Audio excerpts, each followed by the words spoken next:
Hello everyone, welcome back to another video here on Play on GAA. Today myself and Luke are doing a breakdown of the opening round of the Leinster BYRNE Cup for 2022, the pre-season tournament for the Leinster teams. I will start with Dublin against Offaly, probably the most looked forward to game out of the lot. On the Offaly side, of course, you had Jack Bryant, under-20 Footballer of the Year, starting his first game for the seniors. You also had Cormac Egan coming in off the bench. Both of them played pretty well. A late goal from the substitute Warren Egan proved to be enough to clinch the game for Dublin in the end, though. And yeah, Dessie Farrell, positives and negatives to take out of this game. Offaly did push them rather close. Egan's goal at the end clinched a hard-fought victory. Some interesting positions for Dublin. Sean Bugler played at wing-back. Obviously, there were starts there for under-20 stars such as Lorcan O'Dell, and Adam Rafter got on off the bench as well. What did you make of it all there? Good start for Dublin? Yeah, well, definitely. I think the positives and the negatives were mixed in this game, and some of the key positives were nearly in defence. I think the biggest one to take from a Dublin perspective is the emergence of Lee Gannon. I think he was probably one of the best players in show in cornerback, and I think he's a great chance of nailing down that cornerback spot this year. And look, the impressive performance that he put in there, he kept his men scoreless throughout the entire game. And as well as that bombing forward, he kicked his own score and then as well won plenty of frees too. So I think it was a great start from him as well. Shane Clayton beside him and Darragh Conlon, I think, looked very good in that full back line. And that's a definite big one for Dessie to take going in forward from there. As well, we got to see a bit more game time for Shane Carty around midfield. He looked pretty good too. So, I think from defence and midfield, Dublin will be delighted with how they got on there. But the problem, I suppose, is in the forward line where particularly the full forward line, all probably had a day to forget, like Aaron Byrne and O'Dell didn't really get into the game at all. And look, I think Colin Boswell's worst game for Dublin. So that's probably the worrying aspect for Dessie, is that the forwards just aren't really coming through at the same pace. So, but having said all that, very experimental team, and some brand new faces like the likes of Alex Ryan and Darragh Conlon, I've already mentioned, acquitted himself really well. So I think overall probably positive, and just be hoping for the next day out against Louth that they solve some of the issues in the full forward line.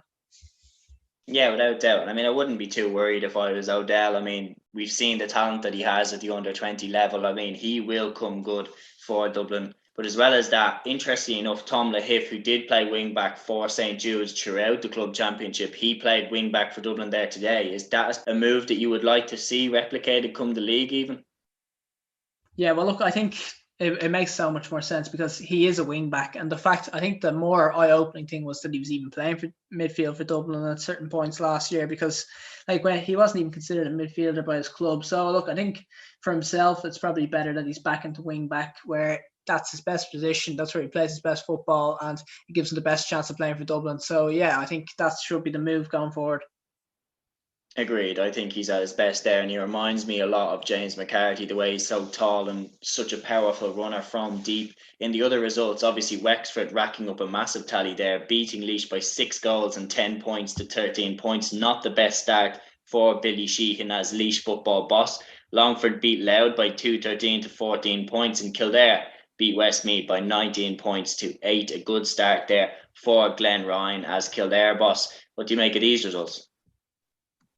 Yeah, well, I suppose first of all, I think the Wexford result was definitely seemed a bit of a shock, and like you said, conceding 6 goals in your first game is definitely not what Billy Sheehan was looking for, especially against like a Wexford team that have really been struggling lately and have been completely in the doldrums really. So a pretty awful start for Laois, and that's a bit worrying, kind of considering that there was a lot of talent out there. Look, the likes of John O'Loughlin and stuff were playing, Trevor Collins as well were at the heart of that defence. They were full back and centre half back between them, and to have 2 experienced players like that at the centre of your back line, and you still concede 6 goals, it's a bit of a puzzler. And so I think they'll be hoping to sort that out pretty quickly. But a very positive result for Wexford, who kind of need any sort of success and any sort of wins that they can get right now. So best for them, I think, was Ben Brosnan once again. So great result for them. And then probably moving on to Kildare. Perfect start for Kildare, and 11-point win, and for new management. And look, they managed to try out a lot of new players as well. So look, I think they'll be delighted with that. And best in the day for them. I think Woodgate as well, and there in the corner forward, he's kind of completely new onto the panel. He looked pretty good, kicked 2 from play, 4 frees. So yeah, they seem to have found a few nice players there. So yeah, it's promising signs for Kildare and their new management team.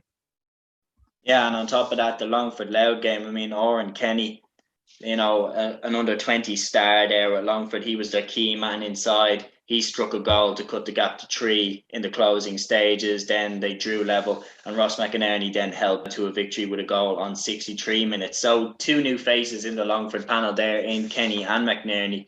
And I mean, good new players to get into that Longford side. I mean, you're looking at the likes for years, they've been reliant on the McGivney brothers. So fresh blood in there for Longford potentially. Yeah, absolutely. I think they've always kind of had the tools, I think, Longford to do very well, and they always kind of seem to get on pretty well. So yeah, I think the inclusion of these lads coming in here that look to be pushing on is only going to be a positive for them.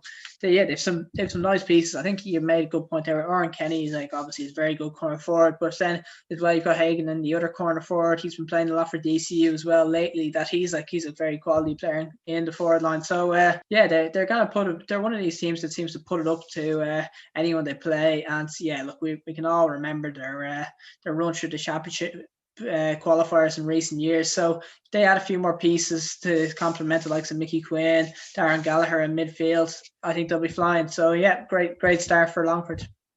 Yeah, without doubt. So a very interesting start to the BYRNE Cup for 2022. Guys, that is the Play On GAA roundup of the opening week of the BYRNE Cup 2022. Don't forget to look at all our other videos across the channel, including our roundup of the other pre-season tournaments.